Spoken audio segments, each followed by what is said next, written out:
Bueno, vamos a empezar a hablar de los coeficientes de correlación parcial, que en el contexto de series de tiempo, así como hablamos de las autocovarianzas y los coeficientes de autocorrelación, a veces se les llama coeficientes de autocorrelación parcial. Pero es un concepto que va más allá del ámbito de series de tiempo, si bien lo voy a definir para este caso. ¿Qué son los coeficientes de autocorrelación parcial? Vamos a ver un ejemplito primero antes de definir qué es. ¿Sí? Nosotros si tenemos por ejemplo un AR2 con esta forma, ¿no? Menos 2 más epsilon t. ¿Cuál es la cadena temporal, digamos, de causalidad acá? Nosotros tenemos que, por ejemplo, tengo IT menos 1, IT menos 2, IT menos 3 y bueno, sigue para allá y sigue para allá. ¿Sí? Epsilon t menos 3 influye en epsilon t porque es un AR, entonces el único epsilon que influye es el contemporáneo. Si fuera un arma, bueno, habría más, pero no hace falta ahora todavía. Después vamos a ver qué pasa con los áridos arma. Acá tendría epsilon t menos 2, epsilon t menos 1, epsilon t y así seguimos. Y bueno, este influye acá, este acá y este acá. ¿Y qué pasa con los I? ¿Sí? Yo podría preguntarme, ¿hay correlación entre IT e IT menos 2, por ejemplo? ¿Yo puedo calcular el coeficiente de correlación entre IT y IT menos 2? ¿Sí? O a veces se escribe también a veces en vez de poner ρ también se le puede poner, algunos le ponen, en algunos textos le ponen cor por correlación, ¿sí? Como la covarianza y el producto de los dos días. Y alguien va a decir, sí, obvio que están correlacionados. Si vos mirás acá la fórmula, IT depende de IT menos 2, seguramente van a estar correlacionados. De hecho, eso que me dice que hay esta relación, IT menos 2 influye en IT. Al igual que IT menos 1, ¿ok? ¿Estamos de acuerdo? Ahora, alguien me va a decir, sí, pero ojo que la correlación que hay entre IT y IT menos 2 no viene solamente por el hecho de que acá veo la fórmula e IT depende de IT menos 2. También, ¿qué pasa? IT menos 2 influye en IT menos 1. ¿Por qué? Porque si yo acá pongo todo en T menos 1, me queda aquí IT menos 1 es delta más phi 1 por IT menos 2 más phi 2 por IT menos 3. O sea que tanto IT menos 3 como IT menos 2 influyen en IT menos 1. ¿Sí? Así como IT menos 3 influye en IT menos 2 y también el que viene acá también influye, etc. Bueno, ya sabemos. Si cada uno está influido por los dos anteriores. Entonces, esta correlación entre IT con IT menos 2 proviene de dos partes. Por un lado viene del hecho de que IT menos 2 influye en IT o causa, podríamos decir, IT, digamos, está ahí en la ecuación de IT. Pero por otro lado también viene por el hecho de que IT menos 2 influye en IT menos 1, que a su vez influye en IT. ¿Sí? Esa correlación está juntando todo eso. Parte de esa correlación, parte de esa influencia, digamos, es directa. Parte de esa influencia es directa a través de IT menos 1. ¿Sí? A veces, en algunos contextos, y a nosotros por ciertos motivos nos va a interesar, es interesante separar y aislar de esa correlación total, digamos, que hay, es la correlación, la parte que es directa, la correlación que es inmediata, ¿sí? Y que no depende de las correlaciones intermedias entre IT, entre IT menos 2 con IT menos 1 y T. ¿Se entiende? De la misma manera podríamos analizar qué pasa con la correlación entre IT menos... Bueno, entre IT y IT menos 1 no hay mucha vuelta, entre IT y IT menos 1 es directo, no hay nada en el medio. Pero por ejemplo entre IT y IT menos 3 podríamos decir IT menos 3 no influye directo en IT. La correlación ahí, ¿cómo está formada? Bueno, por un lado, porque IT menos 3 influye en IT menos 1 que influye en IT.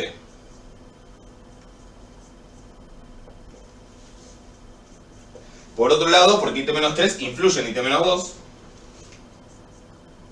que influye en IT. En IT menos... sí, que influye en IT. O sea, perdón, IT menos 3 influye en IT menos 2 que influye en IT. Y por otro lado, porque IT menos 3 influye directamente en IT menos 2, que influye directamente en IT menos 1, que influye directamente en IT. Todo eso está metido acá adentro. Y si además esto fuera un AR3, tendría más de estas y además tendría que IT menos 3 influye directo en IT. Y yo querría extraer esa parte. Acá no hay nada para extraer. Aparte, si yo lo extraigo, seguramente esa correlación directa va a ser 0. ¿Sí? O debería, después veremos qué pasa. ¿Sí? Si fuera un AR3, no, quedaría una parte de 0. Pero, digamos, está este interés en separar la influencia de una variable directamente en la otra, ¿sí? descartando todo lo que es influencia indirecta a través de pasos intermedios y la que, bueno, y esa, y la que es indirecta. Entonces, para eso lo que vamos a definir es, para un proceso cualquiera, esto es general, no es para el AR2, es para un proceso cualquiera, de hecho, no hace falta decir un arma, para un proceso I sub t cualquiera, vamos a definir lo que llaman las correlaciones parciales, ¿sí? La correlación parcial entre I sub t e I sub k. Perdón, I sub t más k, es decir, entre I sub t o I sub t más k, es decir, está k para adelante, k lugares para adelante. ¿Ok? Y la manera de definirlo es la siguiente, lo vamos a llamar alfa sub k a esa correlación.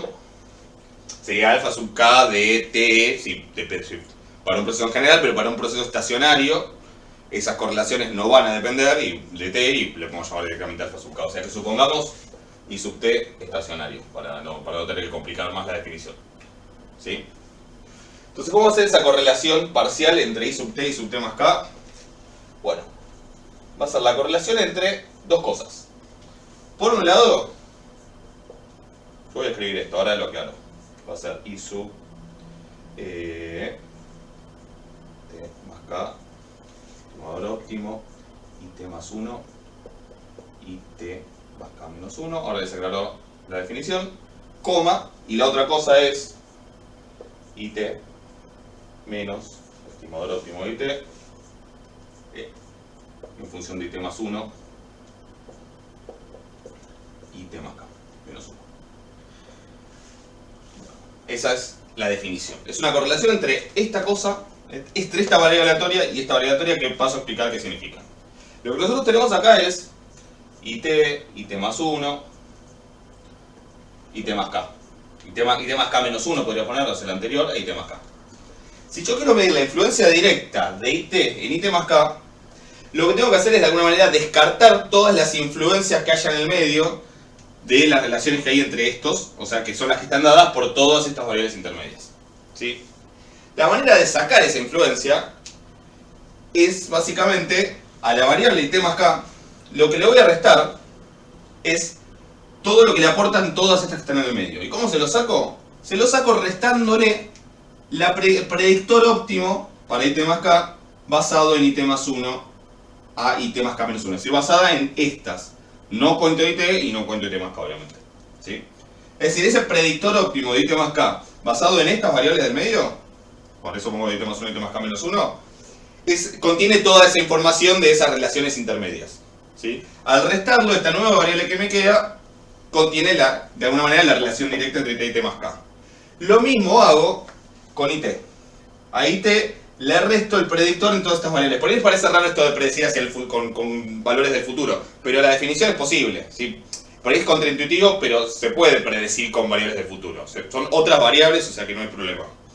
Entonces es como si llevo el tiempo para atrás en realidad. Con lo cual también voy a predecir a IT. Voy a buscar el predictor óptimo, que es la esperanza condicional, ¿no? En base a estas variables intermedias, y se lo voy a restar a IT para quedarme con la parte que no depende de esto.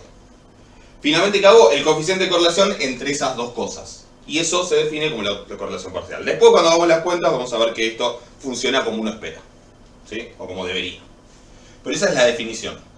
En algunos libros, en vez de considerar predictores generales, o sea, ni lineales y no lineales, consideran los lineales, pero la realidad, o también lo que se llama la proyección ortogonal sobre el espacio lineal, que es exactamente lo mismo que el predictor lineal. Les digo, por si van a otra visión de bibliografía se pueden encontrar con esas definiciones.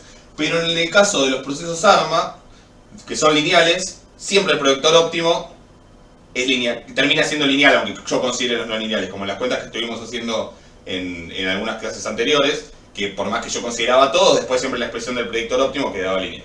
¿Sí? Así que tiene como otras posibles definiciones, pero yo me quedo con esta. Total, en este caso es equivalente. Entonces esta es la definición. Y la cuestión es, bueno, ¿cómo hago para calcular estas cosas? Yo no voy a hacer la cuenta, porque tendríamos que ponernos a buscar cuál es el, por ejemplo, para un AR2, ver cuál es el predictor óptimo para IT más K, cuál es el predictor óptimo para IT, hacer la resta, calcular las autocovarianzas, la varianza para después poder dividir. Es larga la cuenta. ¿Sí? No quiero perder tiempo en eso, sino más bien ir a lo conceptual, pero uno podría usar la definición directamente. También hay diferentes algoritmos para calcular las correlaciones parciales, ¿sí? Los coeficientes de autocorrelación parcial. Y vamos a ver uno, sí, que no es el más eficiente, pero es el más práctico a niveles teóricos para ver algunas propiedades. Después hay otros que son algoritmos recursivos, que son los que suele usar el software que uno usa para cosas de series de tiempo. Pero digo, ¿cómo se puede calcular esto sin usar la definición? Hay varios algoritmos posibles, nosotros vamos a usar uno muy poco eficiente, pero a su vez que no es fácil de hacer las cuentas, ¿sí? Para no tener que meternos en un algoritmo recursivo medio extraño, ¿sí? Pero también hay otras opciones que son las que usan las computadoras y no es eso que les voy a mostrar ahora. Pero vamos a ver entonces lo que se llama el algoritmo o el método de Euler-Walker, o las ecuaciones de Euler-Walker para calcular los coeficientes de autocorrelación parcial. ¿Ok?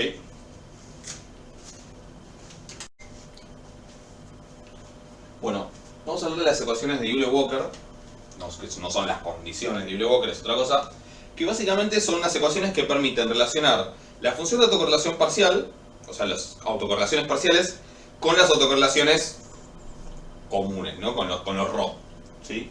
Con lo cual, si yo conozco los ρ, puedo calcular entonces las autocorrelaciones parciales. Después les voy a contar para dónde vamos, pero básicamente el procedimiento para lograr esas ecuaciones consiste en plantear primero un procesor 1, ¿sí? Que le podemos llamar phi1, y lo escribo centrado porque nos va a ser más útil, it-1 más epsilon t. También plantear un procesor 2, phi1 it-1 más phi2 it-2 más epsilon t, con el detalle de que si yo lo escribo así, como que este phi1 y este phi1 deberían coincidir. Entonces, para diferenciarlo voy a agregar un segundo subíndice que me diga si estoy en el AR1 o en el AR2 o qué. O sea que este va a ser phi1, 1. Estos como son del AR2, el segundo subíndice va a ser 2. ¿Sí? Phi1, 2, phi2, 2. Para un AR3 después sería phi1, 3, it-1, phi2, 3, it-2, phi3, 3, it-3, más epsilon t. ¿Ok? Lo que vamos a ver es cómo cada uno de estos coeficientes, y esto obviamente hasta el infinito, digamos, hasta donde tenga ganas, hasta donde quiera calcular. Insisto, no es la manera más eficiente de calcular las funciones de autocorrelación, pero sí es por ahí la más clara para el nivel para hacer las cuentas. Hay otras formas, métodos recursivos, que también están probados. Vamos a ver cómo cada uno de estos coeficientes que estamos poniendo, ¿sí? El phi1, 1, phi1, 2, el phi2, 2, phi1, 3, phi2, 3, phi3, 3, se relacionan, y todos recién se relacionan con la faz, con los ρ1, ρ2, ρ3, etc. Entonces, por ejemplo, lo que vamos a hacer es, en la primera ecuación, multiplicar por it-1 simplemente. Es un procedimiento que, bueno, es medio sistemático y hay que aprendérselo. La primera multiplico por it-1. Me queda que it por it-1 es phi1, 1 por it-1 al cuadrado más epsilon t por it-1. Y después lo que voy a hacer es tomar la esperanza. O sea que me queda la esperanza de esto, y acá la esperanza del phi lo puedo sacar, lo mismo de siempre, y acá la esperanza de esto. Vamos rápido, cosas que ya hicimos un millón de veces. Acá que tengo gamma 1. Acá que tengo, esto es gamma 0, o sea la varianza. Y esto, como el epsilon está más adelante, vale 0. O sea que me queda que gamma 1 es phi1, 1 por gamma 0. Si yo divido por gamma 0, de los dos lados, ¿qué me queda? Esto ρ1, y me queda que ρ1 es phi1, 1. O sea, esta es la primera ecuación de Euler-Walker, ¿sí? Relaciona estos phi, que veremos que ahora después que tienen que ver con las autocorrelaciones, con los ρ. Hagamos la segunda. Después vemos forma sistemática como sale en general. Para la segunda, yo voy a partir del AR2 que planteo, o sea, del IT igual, a ver si te escribe mejor, igual a phi 1, 2 por it-1 más phi2, 2 por it-2 más phi3, 3, listo, se acabó, más epsilon t. Ahora voy a multiplicar por it-1, y acá voy a hacer por it-1 también, me quedé it-1 al cuadrado, y acá voy a hacer por it-1. it-2 por it-1. Después voy a hacer aplicar, acá también, voy a aplicar la esperanza, Esperanza. Esperanza. Esperanza. Esta me da 0. Estos son gamma 1. Phi 1, 2 por gamma 0.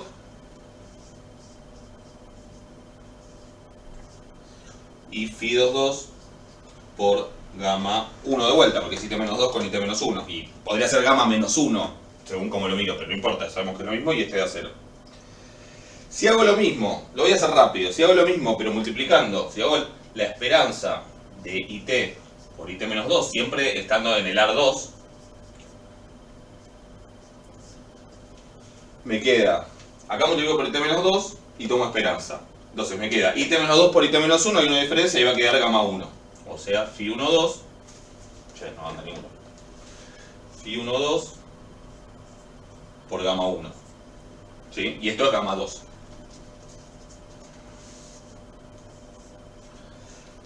Más phi 2, 2. Y si multipliqué por IT menos 2, acá me queda gamma 0. Y acá ya sabemos que queda 0. ¿Sí? Entonces, fíjense que lo que queda es gamma 1, acá tengo gamma 1, gamma 2. Y después me van quedando los coeficientes y acá como que baja, gamma 1, gamma 0, después como que sube de vuelta, gamma 1. O podría empezar como que es gamma 1, gamma 0, gamma menos 1, que es gamma 1. Y acá gamma 2, gamma 1, gamma 0, siempre como que va bajando. Desde el que está acá va bajando. Si a su vez divido por gamma 0, los gamma 0 me desaparecen y los otros gamma se me convierten en ρ. ¿Sí? Con lo cual obtengo el segundo sistema de ecuaciones de Euler-Walker, que es ρ1 igual phi 1, 2 por gamma 0 más phi 2, 2 por gamma 1. Y ρ2 igual phi 1, 2 por gamma 1 más phi 2, 2 por gamma 0. ¿Sí? Si yo ahora agarro el AR3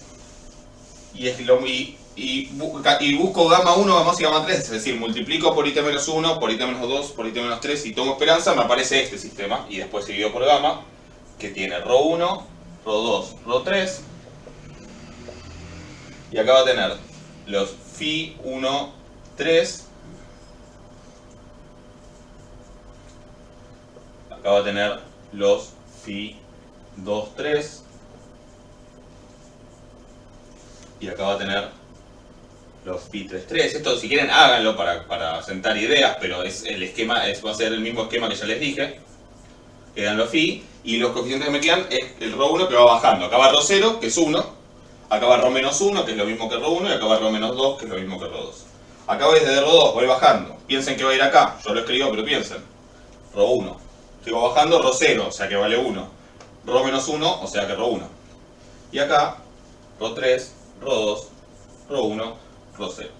¿Sí? Este es el tercer sistema de ecuaciones de Euler-Walker.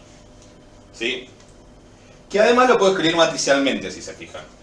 Porque yo tengo que ρ1, ρ2, ρ3, con azul, a ver si anda así, ρ1, ρ2, ρ3, es igual a, ¿qué voy a tomar acá como incógnitas? Los phi 1, 3, 2, 3 y 3, 3. Viéndolo así, acá me queda una matriz que es 1, ρ1, ρ2, ρ1, ρ1, ρ1, ¿sí? Sería así.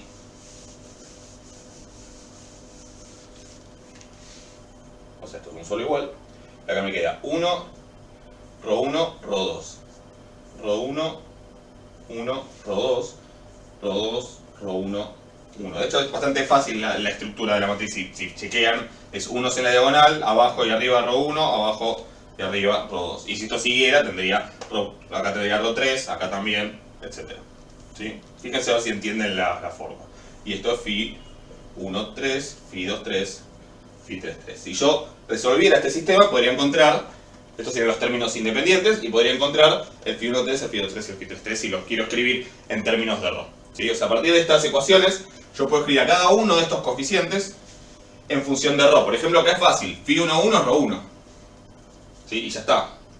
¿Cómo es phi 1, 2 y phi 2, 2? Bueno, fíjense cómo es el sistema matricialmente. ρ1, ρ2, 1, ρ1, ρ1, 1. Y acá phi 1, 2, phi 2, 2. Que ahora veremos para qué me sirven. Si yo quiero resolver, podría invertir esta matriz o podría usar, por ejemplo, la regla de Cramer. Se las recuerdo porque nos va a ser útil. La regla de Cramer me dice que, por ejemplo, para phi2,2, lo que tengo que hacer es acá poner el determinante de esta matriz, el de 1, rho 1, rho 1, 1. Y arriba poner el mismo determinante, pero en la columna, la segunda, que es la que corresponde a phi2,2, voy a cambiar por estos valores. O sea, esta es la primera, la dejo igual, y la segunda es rho 1, rho 2. ¿Sí? Con lo cual, phi2,2 es rho 2 menos rho 1 al cuadrado sobre 1 menos rho 1 al cuadrado. ¿Ok? Lo mismo podría ser acá, lo mismo podría ser para phi1,2, para phi2,3, para phi1,3 acá, etc. ¿Sí? Tengo esas relaciones entre los phi y los rho. ¿Cuál es la intención de hacer esto? ¿Para qué sirve? Bueno, no es nada obvio, pero piensen que en esos sistemas, siempre el último phi, el phi3,3, el phi4,4, es el que, si ese sistema fuera, si ese modelo fuera cierto, es el que no tiene nada más atrás que le influya. ¿Sí? Con lo cual lo que pensaron Julia y Walker es que esos tenían algo que ver con las autocorrelaciones, y lo que probaron, sí, que no es obvio, hay que probarlo, porque nosotros dimos una definición de que es una autocorrelación parcial. No lo voy a hacer porque es mucho lío y no tenemos tiempo para eso. Si queremos hacer otras cosas, queremos usar esto, ¿no? Tampoco todos los detalles, pero lo que probaron Julia y Walker es que los phi sub kk, ¿sí? El phi1,1, el phi2,2, el phi3,3, son efectivamente los alfa k, son las autocorrelaciones parciales. Es decir, que esto es el segundo coeficiente de autocorrelación parcial, el alfa 2. ¿Y qué quiere decir? Que si yo tengo la fórmula de cómo es rho 1 y cómo es rho 2, tengo la fórmula de alfa 2. ¿Sí? Ahora, una aclaración porque acá es donde siempre se genera confusión. No es que estas ecuaciones solo valen para un AR3, ¿sí? Para encontrar las autocorrelaciones de un AR3. Estas ecuaciones son válidas para cualquier proceso, ¿sí? Para cualquier autocorrelación parcial de cualquier proceso. Es lo de esto de escribo un AR1, escribo un AR2, escribo un AR3 es un artilugio, un procedimiento para poder deducir las ecuaciones. Yo tranquilamente podría haber no hecho eso y haber sacado de la galera estos sistemas. Es decir, el primer sistema es este, el segundo es este, el tercero es este, la estructura es así y listo. Pero para que vean que tiene una lógica que viene de algún lado, yo les escribí los sistemas. Pero no quiere decir que yo no pueda usar esta ecuación para calcular, por ejemplo, el alfa 2 para un procesor 1. O que no pueda usar esto para el alfa 2 de un procesor 3. O de un MA o de un ARMA inclusive. Se puede para cualquiera de esos. Entonces, miren lo que pasa. Por ejemplo, fíjense lo que pasa con un AR1. Si yo tengo un AR1, lo que sabemos es que ¿cómo es la función de autocorrelación parcial? Bueno, rho sub k es phi a la k. Un AR1 estacionario, supongamos, ¿no?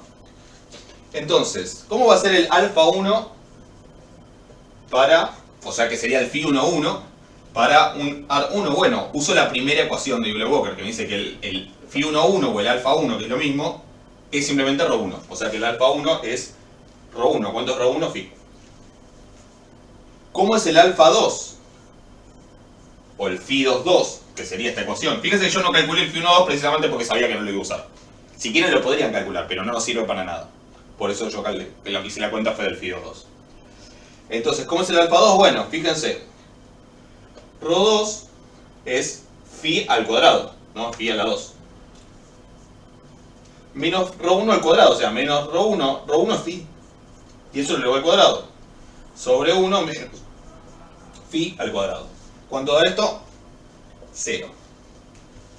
¿Qué me está diciendo? En un AR1, la correlación directa, digamos, la correlación sacando del medio todo lo que molesta entre IT e IT menos 2 es 0. No están correlacionados. ¿Por qué? Porque en un AR1, toda la correlación que hay entre IT menos 2 e IT es a través de IT menos 1. ¿Sí? O sea que ustedes me tienen que creer que todo esto que les dije de que los phi kk son los alfa k, me lo tienen que creer porque no lo demostré, pero tiene sentido. ¿Sí? De hecho, calculen cómo sería alfa 3. ¿Cómo? Calculando a partir del sistema de ecuaciones que borré, calculando el phi3,3 usando la regla de Cramer. Háganla la cuenta. Si quieren, escriban el determinante y van a ver que en el determinante les quedan dos columnas tal vez iguales o algo por el estilo, entonces ya pueden decir que da 0. Y el alfa 4 da 0, y el alfa 5 da 0, y el alfa 6 da 0. ¿Qué pasa? En la función de autocorrelación, o sea, las autocorrelaciones parciales de un AR1, la única que no es ceros es la primera. Todas las que siguen son ceros justamente porque no hay correlación directa. Entonces, ¿qué pasa? Nosotros sabemos cómo puede ser la función de autocorrelación simple de un AR1, los ρ, ¿sí? La faz, que son los ρ1, ρ2, etc. Pero ahora tenemos los alfa1, alfa2, que son lo que vamos a llamar la FAP, la función de autocorrelación parcial, o FAP-P le dicen a veces, como función de autocorrelación parcial. Y viendo esto, viendo que esto decrece infinitamente, podríamos pensar que, bueno, tal vez es un AR. Pero viendo que tiene un valor que es 1 y después los demás son todos 0, podemos decir, es un AR1. ¿Se entiende? Entre las dos me van a dar más información para tratar de identificar a partir de esas cosas de qué tipo de proceso estamos hablando, si es que yo no sé de qué proceso estoy hablando. ¿Se entiende? Les dejo si quieren como ejercicio que de vuelta usando las mismas ecuaciones, esta, ¿sí? Esto sería alfa 1, esta de acá, de alfa 2, la de alfa 3 que hay que sacarla resolviendo para phi 3 en el otro sistema, y así. Usen, si quieren pueden primero calcular ustedes cómo es para un AR2. Yo no tengo ahora la forma, si no después se las doy. Cómo es para un AR2, ρ1, cómo es ρ sub k en general para un AR2, ¿sí? Después busco la fórmula y se las doy, si no. Y usando eso, ρ sub k, si lo meten acá y acá, no les va a dar 0, pero si lo meten en la fórmula de phi 3 les va a dar 0. Todo eso no me voy a pasar haciendo cuentas porque como ven se pone todo muy pesado y prefiero ir más a lo conceptual. Pero créanme que si calculo con las mismas fórmulas, porque insisto, valen para todos los procesos. Si calculo para cualquiera el AR... me perdí. Usando los robots de un AR2 y calculo, no me van a dar 0 ni el primero ni el segundo, pero a partir del tercero ya me van a dar 0. ¿Sí? Eso es algo que pasa para todos los AR. En general, en la función de autocorrelación parcial de un AR-P, todos los primeros P valores no son 0, pero a partir del valor P más 1, todos los valores son 0. ¿Sí? Esa es la manera también de identificar el orden. ¿Estamos de acuerdo? Finalmente, bueno, voy a poner pausa y ahora seguimos.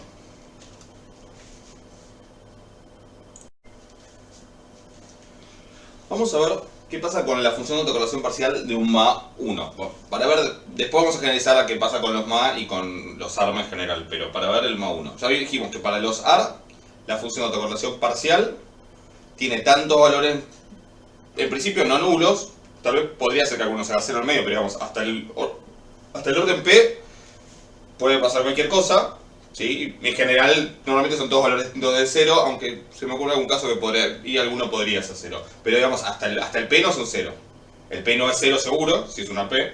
Los del medio probablemente tampoco, capaz que algunos sí, pero después a partir de P más 1 son todos 0. Esa es la característica de un AR de orden P. Pasa en un MA. Piensen un momento si se les ocurre qué irá a pasar en un MA. A ver si se les ocurre alguna idea y por qué. Yo ahora voy a hacer la cuenta así, pero vayan pensando si se les ocurre qué es lo que va a pasar.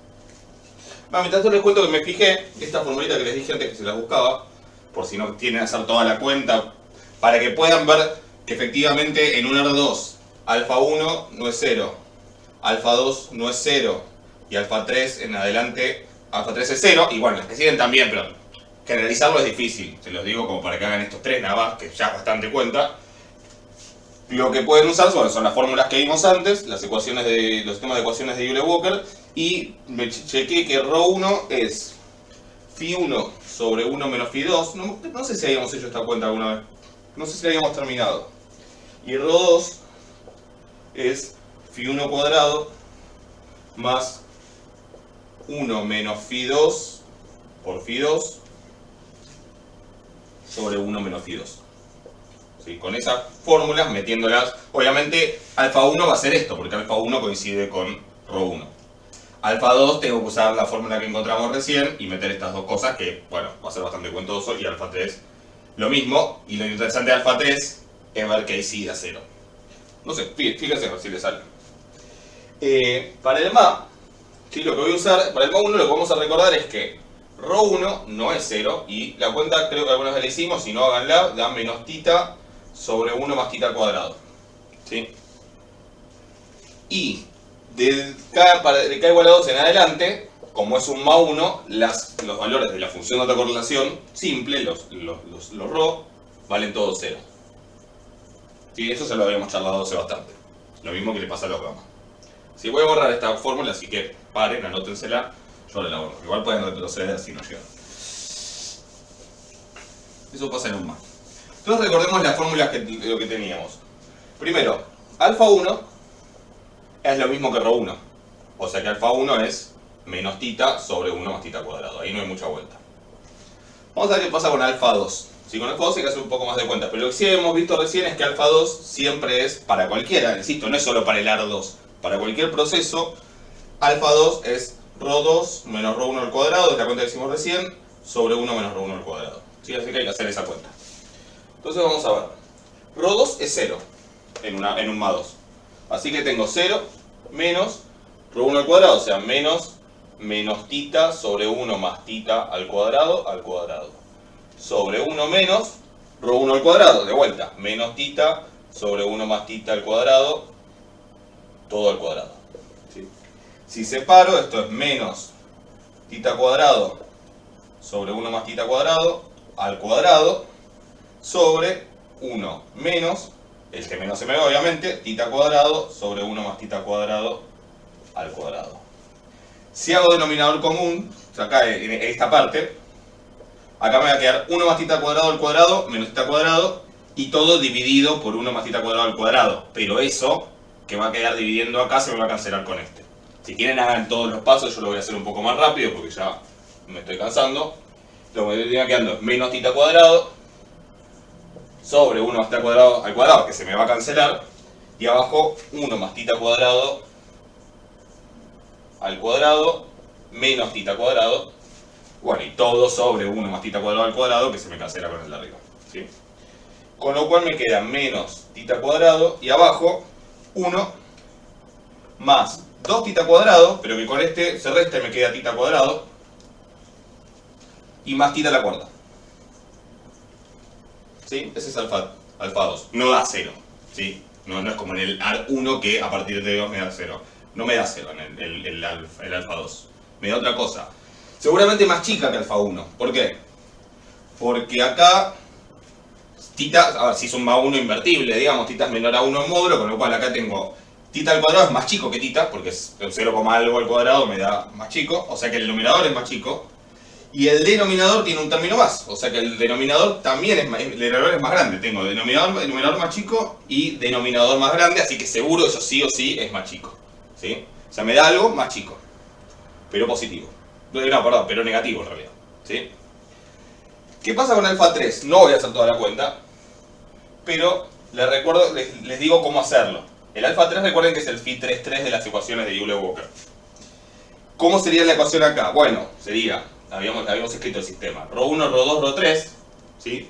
Pero ρ2 y ρ3 en un más 1 son 0. O sea que acá va a ser ρ1, 0, 0.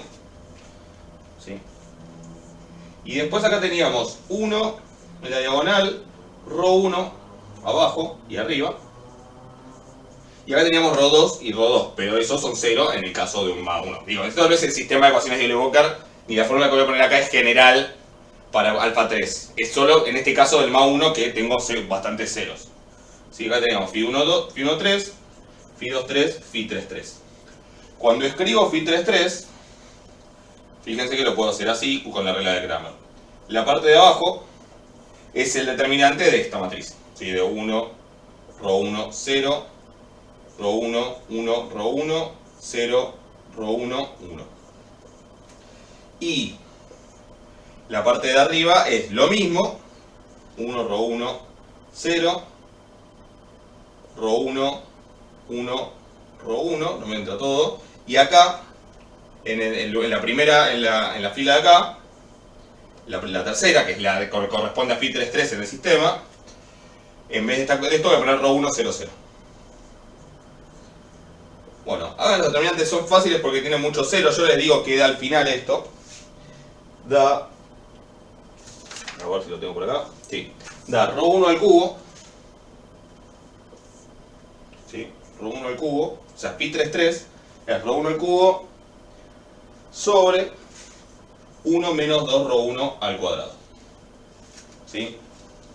Y si ahora, donde dice Rho1, ponen lo que es Rho1 y hacen unas cuantas cuentas, hay que hacer 4 o 5 pasos. Yo no lo voy a hacer ahora porque los voy a aburrir, pero siéntense y escriban, lo voy a reemplazar y operar, armar el menor común, desarrollar cuadrados, cancelar lo que dice que cancelar.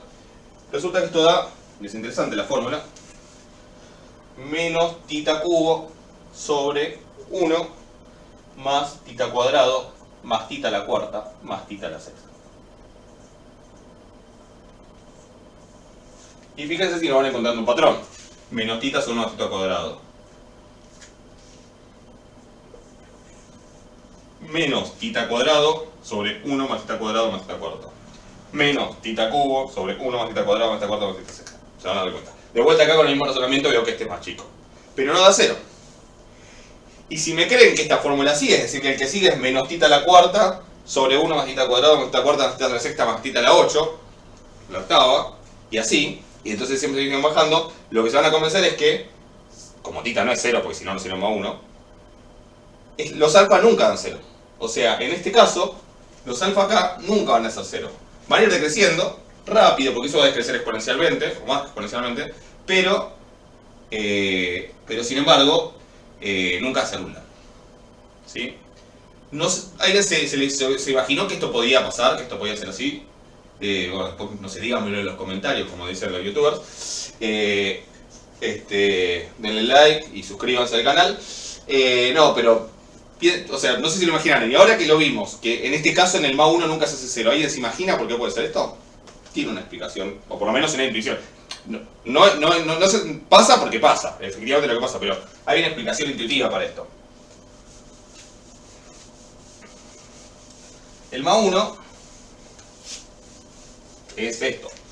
IT, bueno, si los centros es IT igual epsilon t menos tita por epsilon t menos 1. Pero un MA1 invertible, con módulo de tita menor a 1, también es esto.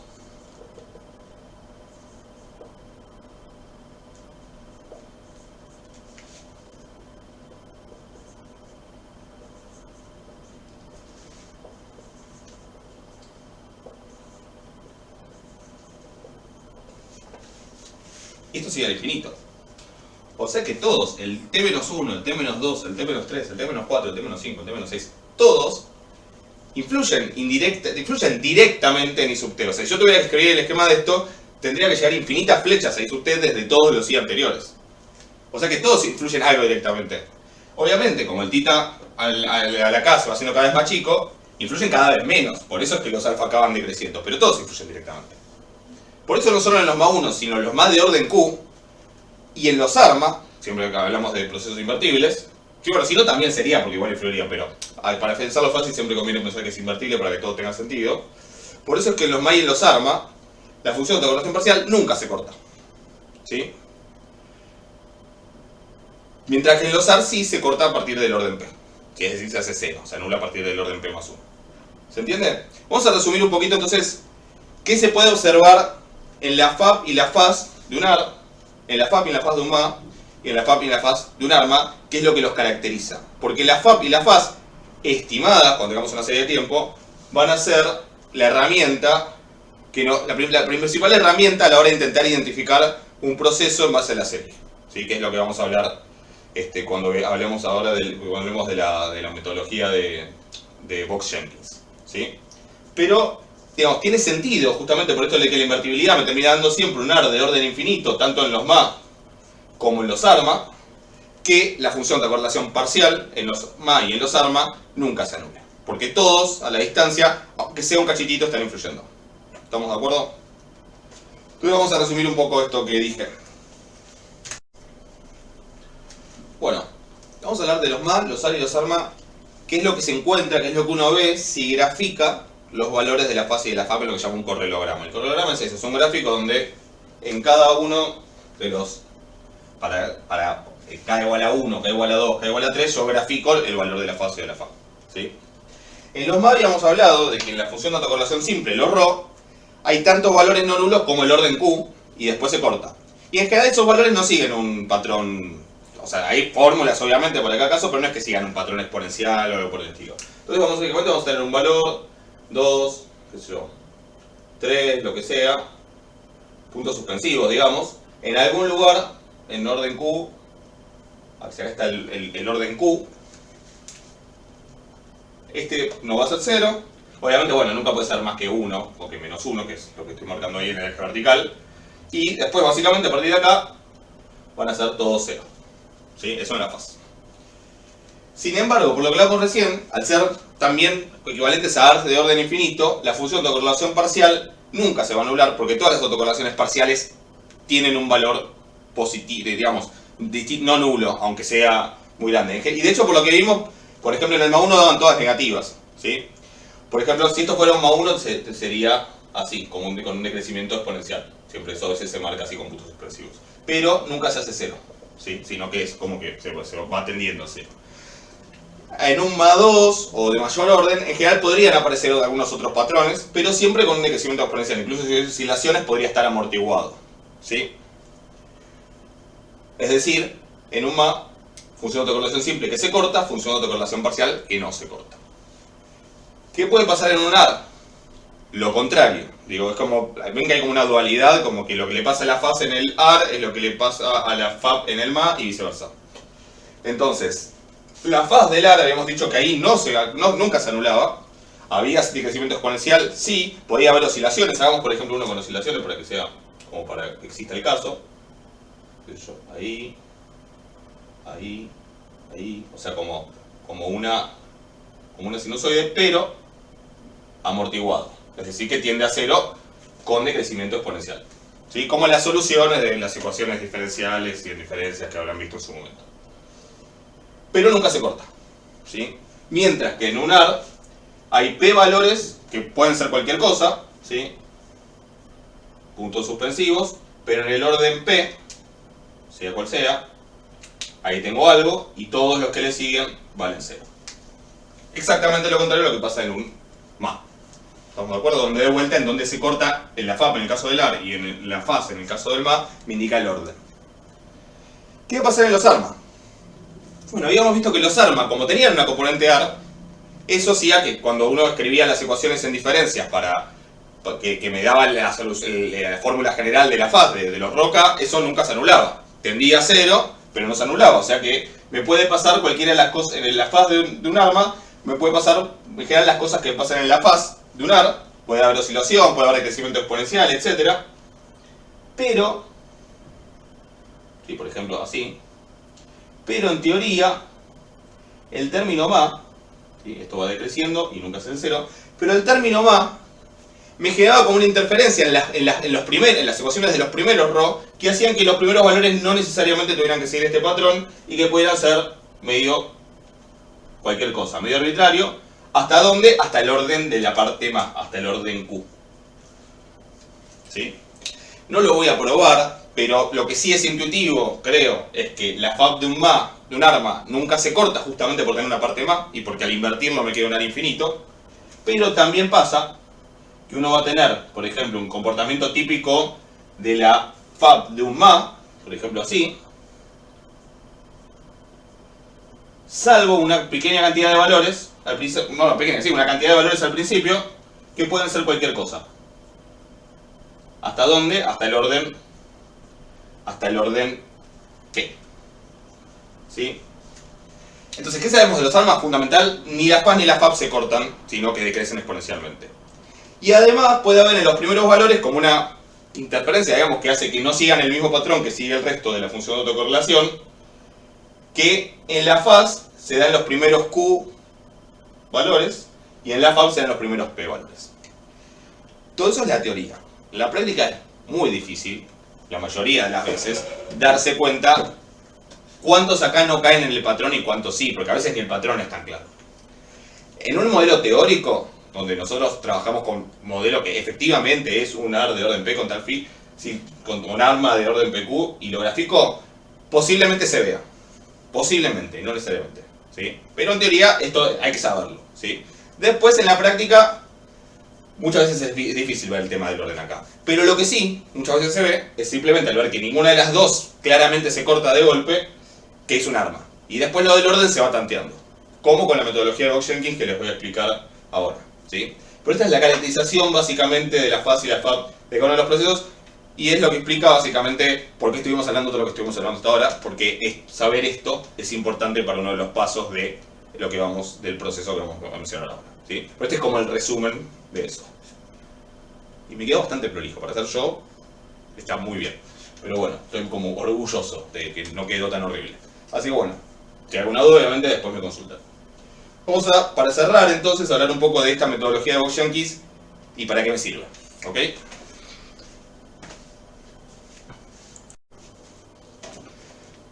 Bueno, vamos a hablar de la metodología de Boggs-Jenkins, que es básicamente el resumen de la metodología de la llamada teoría moderna de series de tiempo.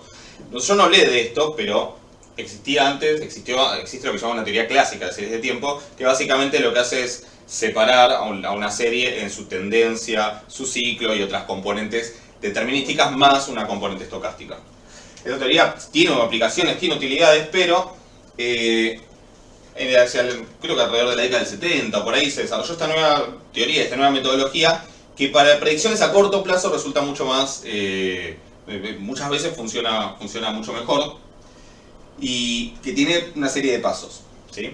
Para empezar, digamos, ¿para qué me sirve esto? Bueno, básicamente para partir de una serie de tiempos, es decir, una serie de tiempos en el sentido real, de una serie de datos reales, ¿sí? O sea, de valores, pongámosle I1 monito, I2 monito, I3 monito, hasta IT monito. Es decir, un montón de números que vienen que representan el valor de una variable como va evolucionando en el tiempo a intervalos,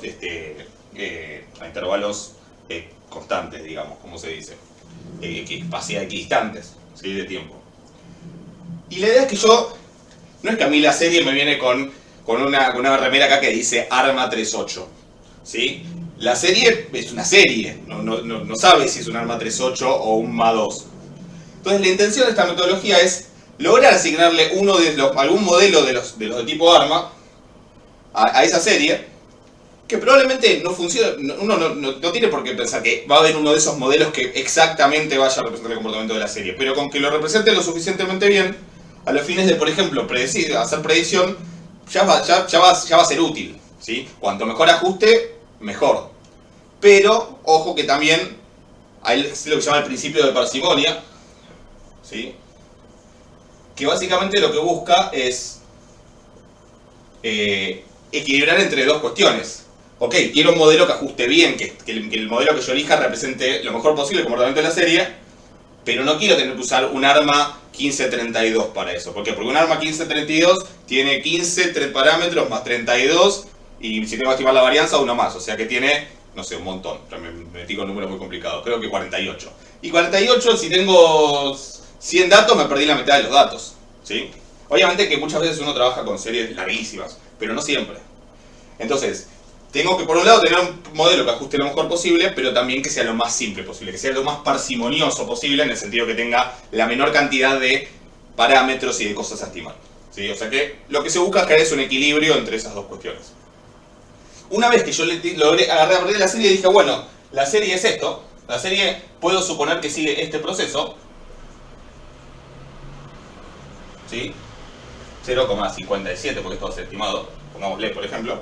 Bueno, ya sabemos nosotros cómo, por ejemplo, usar toda la teoría que vimos de predicción para hacer predicciones basados en estos valores. ¿Estamos de acuerdo? ¿Qué es una de las utilidades? Existen otras. Cuando uno quiere mezclar esto después con otras series y hacer modelos de regresión, pero involucrando el comportamiento dinámico, también existen lo que llaman modelos de función de transferencia. O sea que no es para lo único para lo que sirve esta metodología, pero lo que queremos llegar es asignarle un modelo, ¿sí? Un AR, un MA, un ARMA y con numerito, con los coeficientes. Eso es a lo que queremos llegar. ¿Para qué? Por ejemplo, para predicción, aunque hay otras aplicaciones, ¿sí? Ahora, ¿cuál es el camino para llegar hasta acá y tener un modelo listo para usarlo? Bueno, el primer paso es lo que se llama la identificación, ¿sí? Es decir, viendo la serie... el primer paso en realidad es chequear que la serie sea estacionaria. Lo de chequear es, entre comillas, yo quiero una serie que en apariencia sea estacionaria. Después, la próxima clase, cuando hablemos de esto, vamos a ver qué características tiene que tener gráficamente una serie para que uno diga, bueno, tiene chances de ser estacionaria o no, esto ni por casualidad. Y en todo caso vamos a ver, cuando hablemos de los modelos ARIMA, qué habría que hacer para lograr una serie que sí sea estacionaria. ¿Sí? ¿Qué transformación sería útil? Pero supongamos que yo tengo una serie que la miro y digo, ¿esta tiene pinta que puede ser estacionaria? Bueno, ahora tengo que acá decir, mirar algo y decir, esto me parece que es un AR2, o esto me parece que es un MA1, o es un ARMA 1.1. ¿Cuál va a ser la herramienta principal ahí? Los correlogramas. Todo lo que hablamos recién. Los correlogramas, mirándolos, yo voy a tratar de decir esto parece tal cosa. No se preocupen, no es que a partir de uno ya va a estar. Porque después vamos a chequear en este paso. Pero esa va a ser la herramienta principal y a partir de ahí yo voy a decir, bueno, tengo, no sé, un ARMA, un AR1, como está ahí, o un ARMA 1.2. Bueno, ¿qué pasa? Cuando hay un ARMA 1.2 hay un montón de parámetros que no sé cuánto valen. ¿Qué tengo que hacer? No tengo los valores exactos. Por lo tanto, esto es estadística. Ahora estamos desde eso es estadística, lo que tengo que hacer es estimar. Para estimar hay varios métodos. Está el de máxima verosimilitud, hay varios, y incluso hay con particularidades para cada uno de los tipos de procesos, ¿sí? Pero en particular hay uno que lo vamos a ver en la próxima clase, que es que usa las ecuaciones de Euler-Walker, ¿sí? No, perdón, bueno, después les digo el nombre. Usa en realidad las ecuaciones usa la faz, ¿sí? Después no me acuerdo cómo se llama. Pero usa la faz y a partir de los valores estimados de la faz, o sea, usa como una faz estimada y a partir de ahí saca los coeficientes. Es un método que no es el mejor de todos, en general se usa para obtener valores iniciales para otros métodos iterativos, ¿sí? Pero para tener un ejemplo lo vamos a ver. No nos vamos a centrar en la cuestión de la estimación, ¿por qué? Porque lo hace la computadora, obviamente. Acá sí uno tiene que saber para decir, quiero un AR2, ¿sí? Pero acá lo hace la computadora, con lo cual vamos a ver un ejemplo y después ya está. Una vez que yo tengo la estimación, tengo el ARMA 1.2 o el AR1, lo que sea, pero con numeritos. Pero yo quiero saber si eso que me pareció a mí ver el correlograma, que ya dijimos que tiene sus falencias, si tiene sentido. Entonces acá hay un montón de cosas que tengo que chequear, ¿sí? Básicamente tengo que chequear que los coeficientes que estimé, las estimaciones, sean significativos. Es decir, que no haya estimado algo que yo no pueda rechazar, que yo no pueda no asumir que es cero, ¿sí? Porque si algo es posible asumir que es cero, no debería estar en el modelo. Es como que le puse parámetros de más en algún sentido. Pero a su vez también debería ver si los términos de error, ¿sí? Los residuos, se parecen o no a un ruido blanco. Porque los residuos de alguna manera van a ser como realizaciones de los épsilon. Si no se parecen a un ruido blanco, va a ser muy difícil. De hecho, piensen para la próxima cómo es la faz, y que no lo dijimos, la faz y la FAP de un ruido blanco. La teórica, no para un ruido blanco real, cómo es la faz y cómo es la FAP, cómo son los correlogramas. Piénsenlo para la próxima y la próxima lo charlamos. Y además, como en general los métodos de estimación que tenemos se van a basar en el supuesto de que los épsilon no solo son ruido blanco, sino que la distribución es normal, puede tener que analizar la normalidad de los residuos con algún test, y todo esto lo vamos a charlar la próxima clase. ¿Sí? O sea, si todo esto es exitoso, digamos, yo puedo asumir que la estimación está bien hecha, que no puse cosas de más y que no puse de menos, porque que los residuos no me quedaran ruido blanco sería un signo de que me faltó agregarle más estructura, que le faltó agregarle más cosas, y todo eso que no le agregué, como que de alguna manera lo captaron los residuos. Que después lo vamos a charlar a la próxima, pero acá estaríamos viendo que no haya cosas que sobren y acá estaríamos viendo que no haya cosas que falten. Y acá que la estimación sea confiable, ¿sí? Si soy exitoso con todo esto, termino con un modelo así, o así. Por ejemplo, podría ser un MA1, como dijimos, un ARMA 1.1 también. ¿Qué sé yo? 0,3, 0,32, epsilon t-1. O sea, salgo con un modelo listo, a partir de esta serie que, insisto, no venía con el tipo de proceso escrito en la remera, ¿sí? No sabía qué era, no estaba todavía pensando qué quería hacer en la vida, y acá tengo un modelo ya estimado con numeritos que, si bien no son los valores reales de los coeficientes, porque realmente tal vez ni siquiera existen esos valores, no hay valores reales, porque esto es una modelización, ahora lo puedo usar, por ejemplo, para predecir o para otras cosas, ¿sí? Este es como el objetivo de toda esta unidad, ¿sí? De toda esta guía, ¿sí? Poder aprender a hacer esta metodología. Nos falta, esto ya lo vimos, vamos a hablar muy poquito de la estimación, nos falta ver cómo se hacen estas cosas, que hay varios test de hipótesis para estas cosas que tenemos que charlar. Predecir ya sabemos, ya estuvimos charlando. Y lo que nos falta en realidad, o sea, la clase que viene vamos a profundizar un poco en estas cosas, Y lo que nos falta en realidad es, ¿y si la serie de tiempo no es estacionaria? Bueno, tengo que hacer alguna transformación que me la haga estacionaria para estimar este modelo. Después desharemos la transformación para ver cómo es el modelo original, ¿sí? Pero tendré que hacer eso. Y eso es la otra cosa que tenemos que hablar. Y esto incluye lo que se llaman los procesos ARIMA. ¿Sí? O los procesos ARMA integrados, la I es por integrado. También algunos otros, como los procesos estacionarios en una tendencia que vamos a mencionar, pero fundamentalmente es la parte de procesos ARIMA. ¿Sí? Son procesos no estacionarios que con una transformación adecuada puedo transformarlos en un proceso que sí es estacionario. ¿Estamos de acuerdo? Eso es todo por hoy. Sé que fueron muchas cosas. Así que bueno, nos vemos la próxima. Y bueno, en la clase de consultas, cualquier cosa, duda, todo esto lo hablamos. Que anden bien.